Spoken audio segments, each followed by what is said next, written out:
daunted by the driving rain, a sea of faces awaited at the Palisados airport the arrival of a living legend. To some, he was the King of Kings, the Lion of Judah, even a god. But to most, he was a mild-mannered monarch who had won the respect and admiration of Jamaicans. The air was charged with excitement as anxious, expectant faces searched the skies for the first glimpse of the great silver bird that would bring their hero to Jamaican soil for the first time. Members of a local cult, the Rastafarians, who were easily distinguished by their long beards and unshorn locks, and who worship this figure as a deity, were present in full force.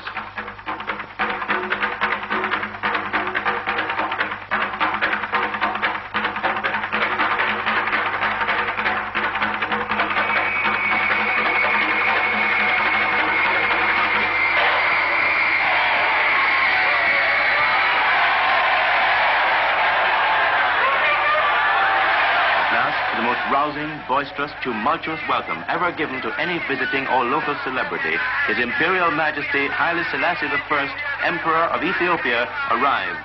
The crowd erupted into a frenzy of rejoicing as they broke through the lines of soldiers and police and surged out onto the tarmac, eager to engulf the emperor with their affection.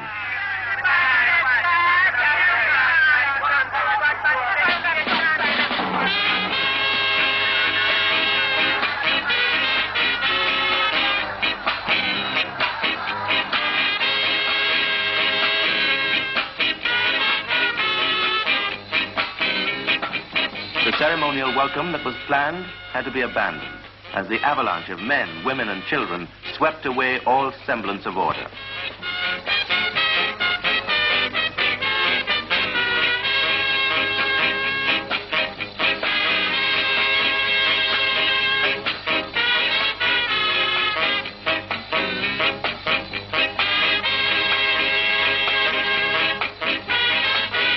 Ethiopia, a monarchy on the eastern side of Africa, has been governed since 1930 by Haile Selassie, whom history records as being a direct descendant of King Solomon and the Queen of Sheba.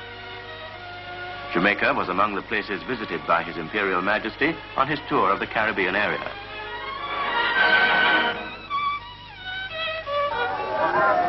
Huge crowds jostled for choice vantage points all along the route in the hope of seeing the emperor.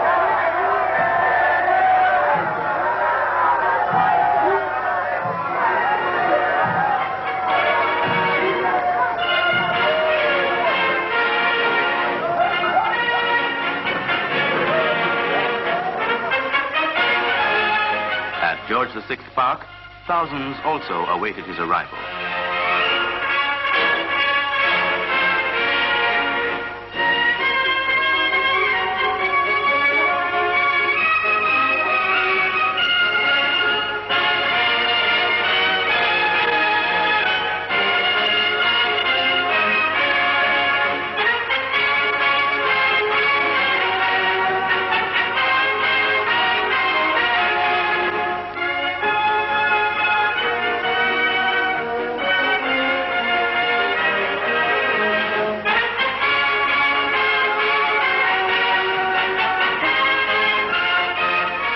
The cenotaph, His Imperial Majesty laid a wreath in memory of Jamaicans who gave their lives in both world wars.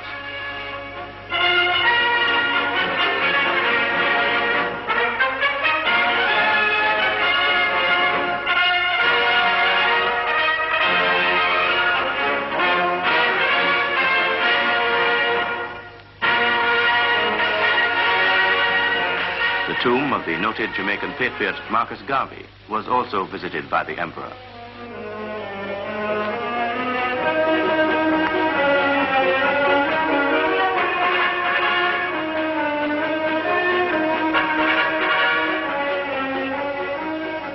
The royal party next drove to Jamaica House, the official residence of the Prime Minister, the Right Honorable Sir Alexander Bustamante.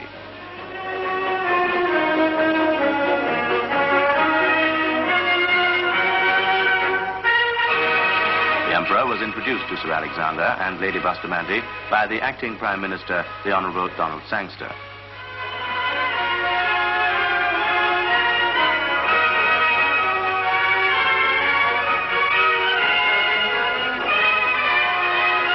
The National Stadium was the scene of the civic welcome extended by the government of Jamaica to His Imperial Majesty.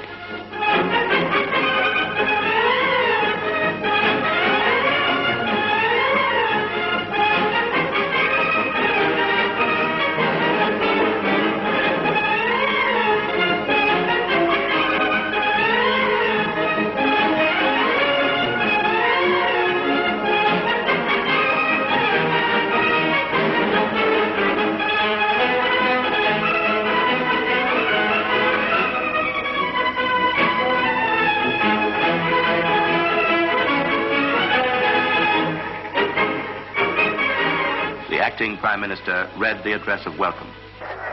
Your Imperial Majesty, I have the great honor to express to you, on behalf of the government and people of Jamaica, a most warm and sincere welcome. This, your first visit to Jamaica, is for us, Your Majesty, a most important and significant event. We have long hoped for this occasion, and your presence with us today is assuredly, Your Majesty, a high point in our history. Mr. Eustace Bird, one of the two KSAC commissioners, presented the keys of the city to the Emperor. His Imperial Majesty and his party were treated to displays staged by the military and young schoolgirls.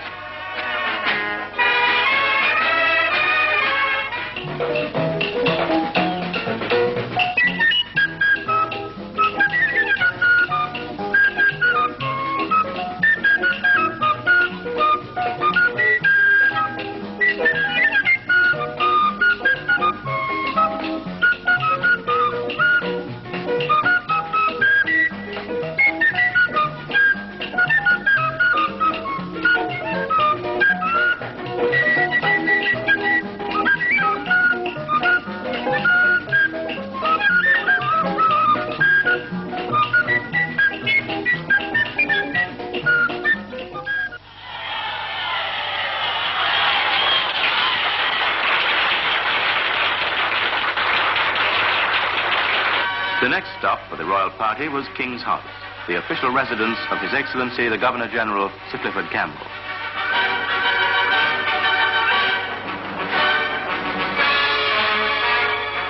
His Imperial Majesty was introduced to many dignitaries and members of the Rastafarian cult in full regalia.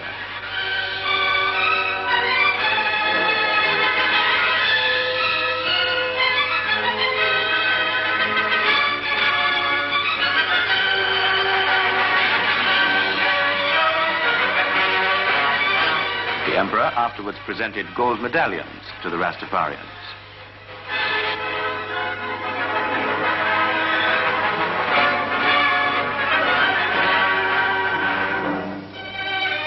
Then it was our turn for gift-giving. At a formal reception at King's House, the government of Jamaica presented gifts to the Emperor and to his grandchildren, who accompanied him on the tour.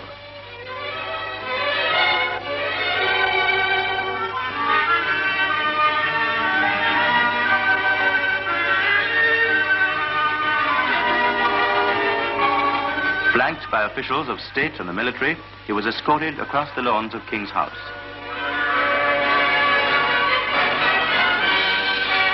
There, on a balcony, he settled back to enjoy a Jamaican concert under the stars.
sounding brass and crashing cymbals of massed bands heralded the opening of another session of Parliament at Gordon House. This session would be addressed by His Imperial Majesty.